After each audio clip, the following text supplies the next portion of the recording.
मई महीने में मेरे भाई की शादी हुई थी और मेरे भाई को बाहर गए हुए 1 साल हो गया था। मेरी शादी होने को अभी 6 महीने थे कि मेरी भाभी और मम्मी ने शादी की खरीदारी करनी शुरू कर दी थी। भाई के घर में ना होने के कारण मैं भाभी के साथ उनके कमरे में सो जाती थी। भाभी के कमरे में 2 अलमारियां रखी हुई थी, एक बड़ी और एक छोटी। बड़ी अलमारी कपड़ों और मेकअप के सामान से भरी हुई थी और छोटी अलमारी हमेशा बंद रहती थी। मैं जब भी भाभी से पूछती कि इसमें क्या है तो वो कह देती कि कुछ ज़रूरी कागजात और गहने हैं। रात को हम दोनों बहुत सारी बातें करते और कभी कभी भाई का फ़ोन आ जाता तो भाभी उठकर दूसरे कमरे में चली जाती और वह कई घंटे तक बातें करती रहती। इधर मैं भी अपने मंगेतर राजवीर के साथ बात करने लग जाती। उस तरह करते करते 4 महीने बीत गए और भाई के आने को 1 महीना रह गया था। एक दिन रात को 2 बजे मेरी आँख खुली तो मैंने देखा कि भाभी कमरे में नहीं थी। मैंने सोचा कि भाई का फ़ोन आया होगा। फ़ोन तो बेड पर ही पड़ा हुआ था। मैंने बाहर निकलकर देखा तो भाभी बाथरूम में उल्टियाँ कर रही थी। मैंने पूछा कि क्या हुआ भाभी। भाभी ने कहा कुछ नहीं, वह कल शहर में कुछ उल्टा सीधा खाने के कारण पेट खराब हो गया जिस कारण उल्टी आ रही है। अब दवाई ली है तो कुछ आराम लग रहा है। अगले दिन शहर चली गई, मम्मी को भी साथ लेकर गई। मैं भाभी के कमरे में सोई थी इसलिए भाभी कमरे को लॉक नहीं करके जाया करती थी। काम करके मैं कमरे में चली गई। मेरा मन छोटी अलमारी खोलकर देखने का कर रहा था। भाभी ने चाबियां छिपा कर रखी थी। इधर उधर हर तरफ चाबियां ढूंढने की कोशिश की तो दूसरी अलमारी में कपड़ों के नीचे मुझे चाबियां मिल गईं। मैंने खोलकर देखा तो उसमें गहने और कुछ कागज पड़े हुए थे और साथ में ही कुछ दवाइयाँ भी थी जिनकी मैंने फ़ोन में फ़ोटो खींच ली थी और अलमारी बंद करके चाबी को वहीं पर रख दिया। उन दवाइयों में कुछ के बारे में तो मुझे पता था। 3 साल पहले जब मैं कॉलेज में रहती थी तो मुझसे गलती हो गई थी और मैं प्रेग्नेंट हो गई थी। मेरे बॉयफ्रेंड ने साथ देने की बजाय मुझे छोड़ दिया था। फिर मैंने भाभी को सब कुछ बता दिया था। भाभी ने मेरा बहुत साथ दिया था और उन्होंने मुझे कुछ ऐसी दवाइयाँ लेकर दी थी जिसके कारण मैं ठीक हो गई थी। इस बात को पूरे 3 साल हो गए थे पर भाभी ने आज तक घर में किसी दूसरे को इस गलती के बारे में नहीं बताया। मैंने गूगल पर सर्च करके देखा तो पता चला कि दवाइयाँ तो अबॉर्शन की थी। अब मैं डस्टबिन चेक करने लग गई तो उसमें मुझे कुछ दवाइयाँ के खाली रैपर भी मिले तो मैं परेशान हो गई और भाभी के बारे में गलत सोचने लग गई। कहीं भाभी प्रेग्नेंट तो नहीं। मुझे तो बिल्कुल यकीन नहीं हो रहा था कि भाई को बाहर गए 1.5 साल हो गया है। इस दौरान भाभी घर के अलावा अपने मायके भी नहीं गई हैं। घर में मेरे छोटे भाई के अलावा और कोई भी आदमी नहीं है और मेरा भाई अभी 15 साल का है। शाम तक भाभी शहर से सामान लेकर वापस आ गई। वह बड़ी थकी हुई थी। मैंने पूछा भाभी इतना टाइम कहाँ लग गया तो भाभी ने कहा तेरी शादी का कुछ सामान लेना था इस कारण लेट हो गई। पर मुझे तो शक था कि भाभी किसी अस्पताल में अबॉर्शन करवाने गई होंगी। फिर रात को भाभी के फ़ोन की घंटी बजी। उठकर बाहर जाते समय भाभी बोलकर गई कि तुम्हारे भैया की कॉल आई है। मुझे इस बात पर यकीन नहीं हुआ और मैंने अपने भाई को फ़ोन लगा दिया। भाई ने फ़ोन उठाया और हालचाल लेकर बताया कि मेरी 20 तारीख की टिकट हो गई है और मैं तेरी भाभी को फ़ोन करके बताने ही वाला था। मैंने कहा कि भाभी के लिए मेरी तरफ से एक अच्छा सा गिफ्ट लेकर आना। वह मेरी शादी के लिए बहुत मेहनत कर रही हैं पर भाभी को मत बताना। और मैंने फ़ोन काट दिया। मुझे भाभी पर यकीन नहीं हो रहा था। मैं पूरा सच जानना चाहती थी। मेरे भाई के आने में भी थोड़े ही दिन बचे थे और भाभी भी अभी पूरी तरह ठीक हो गई थी। भाभी का सच जानने के लिए उनका फ़ोन चाहिए था क्योंकि उनके फ़ोन में ही पता लग सकता था कि वह किससे बात करती हैं। फिर एक दिन मैंने भाभी से कहा कि मुझे राजवीर के साथ बात करनी है क्योंकि मेरा फ़ोन बंद हो गया है। आप मुझे अपना फ़ोन 10 मिनट के लिए दे सकती हैं। मुझे पता था कि भाभी कोई बहाना ज़रूर बनाएंगी और वैसा ही हुआ। उन्होंने बोला कि मेरे फ़ोन की बैटरी ख़त्म हो गई है, बस अभी फ़ोन चार्जिंग में लगाया है, थोड़े टाइम बाद कर लेना।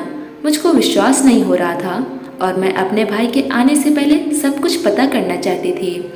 आज मेरी मम्मी और भाभी बाजार गए हुए थे। फिर मैं छोटी अलमारी खोलकर उसको अच्छी तरह से देखने की कोशिश की तो फाइलों के नीचे एक फ़ोटो पड़ी हुई थी, जिसको देखकर तो मेरे होश ही उड़ गए। यह मेरे मंगेतर राजवीर और भाभी की फ़ोटो थी। यह देखकर मैं हैरान रह गई कि मेरे भाई के साथ इतना बड़ा धोखा हो रहा है, और मेरे साथ भी। जिस लड़के के साथ मेरी शादी होने वाली है वह मेरे भाभी का आशिक है, और भाभी रात को उसके साथ ही बातें करती हैं। यह सब सोचकर मेरे तो होश ठिकाने पर ही नहीं रहे। मुझे लगा कि मेरे घर में इन बातों को सबको बता देनी चाहिए कि मेरी ज़िंदगी बर्बाद होने से बच जाए और मेरे भाई को भी इससे छुटकारा मिल जाए। फिर मैंने उस फोटो की फ़ोटो अपने फ़ोन में खींच ली और अलमारी बंद कर दी और सोचा कि भाई को फ़ोटो सेंड कर दूंगी, पर फिर रुक गई कि भाई आने के बाद ही सबके सामने बैठकर ही बात करेंगे। मुझे यह बर्दाश्त नहीं हो रहा था कि मेरा रिश्ता भाभी ने ही करवाया था अपने किसी दूर की रिश्तेदारी में। राजवीर भाभी का बॉयफ्रेंड था, जिसके साथ भाभी की शादी नहीं हो सकती थी, और अपने इस अफेयर को कायम रखने के लिए मेरा रिश्ता करवा दिया कि किसी को शक न हो। मैं अब किसी भी तरह इस सच का पता लगाना चाहती थी। मैं अब राजवीर जैसे धोखेबाज के साथ बात नहीं कर सकती थी, और मैंने अपना फ़ोन बंद कर दिया। भाभी जब शाम को बाजार से वापस आई तो कहने लगी, देख तेरे लिए नया सूट लेकर आई हूँ, तुझे पसंद है ना? मैं बिना कोई जवाब दिए गुस्से में उठकर किचन में चली गई। भाभी भी मेरे पीछे पीछे आ गई और बोली, तेरा फ़ोन बंद क्यों है? राजवीर मुझे फ़ोन कर रहा था। मैं तो गुस्से पर काबू न रख पाई और मैंने अपना फ़ोन ऑन करके अलमारी वाली फ़ोटो भाभी के सामने रख दी और कहा कि कल भाई को आने दो, फिर तुम दोनों की जो आस्की का भाड़ा फोड़ती हूँ वह सब सबके सामने खोलूँगी। किसी के आगे मुंह दिखाने लायक नहीं रहोगे। यह सुनकर भाभी का रंग उड़ गया और मैं वापस अपने कमरे में चली गई। भाभी मेरे पीछे पीछे आई और बोली, एक मिनट सुन तो लो, यह पूरा सच नहीं है। उसके बाद जो मर्जी आए कर लेना। राजवीर और मैं बचपन के दोस्त हैं और इकट्ठे स्कूल में पढ़ते थे। हम एक दूसरे को पसंद भी करते थे, पर हमारी शादी नहीं हो सकी थी। मेरी शादी तुम्हारे भाई के साथ हो गई। उसके बाद मैंने और राजवीर ने एक दूसरे से कभी बात नहीं की थी। 1 साल पहले मुझे अचानक बाजार में राजवीर मिला तो पता लगा कि उसकी शादी नहीं हुई है और उसकी शादी के लिए कोई अच्छी लड़की नहीं मिल रही।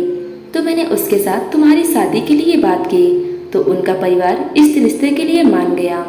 यह सुनकर मेरा गुस्सा शांत हुआ और मैंने कहा, मेरा रिश्ता आपने इसीलिए करवाया है कि तुम दोनों की आस्की का पता किसी को न चले। आप लोगों को तो मेरी शादी तक भी रोका नहीं गया, पहले ही प्रेग्नेंट हो गई। अलमारी में मुझे अबॉर्शन वाली दवाइयाँ भी मिली। मेरे फ़ोन में उसकी फ़ोटो भी है। देखो भाभी। भाभी बोली, तू किस तरह की बकवास कर रही है? यह दवाइयाँ 3 साल पुरानी हैं। डेट चेक कर लेती, मैंने अलमारी में छिपा कर रखी थी। मैंने जूम करके देखी, सच में मेरी पुरानी दवाइयाँ थी। मैंने कहा, उस दिन तुम उल्टी कर रही थी और बाहर दवाइयों की खाली रैपर भी मिले थे। तो भाभी बोली कि उसको चेक कर लेती, वो नॉर्मल पेट दर्द की दवा थी। मैं थोड़ी शर्म महसूस कर रही थी। उनकी फ़ोटो के बारे में पूछा तो बोली कि फ़ोटो जब की है जब आखिरी दिन हम अलग हुए थे, ये तब की है, और हमारे रिश्ते के टाइम में तुम्हारे भाई को यही वाली राजवीर की फ़ोटो दिखाई गई थी, और अपनी शादी से पहले ही तुम्हारे भाई को राजवीर के बारे में सब कुछ बता दिया था।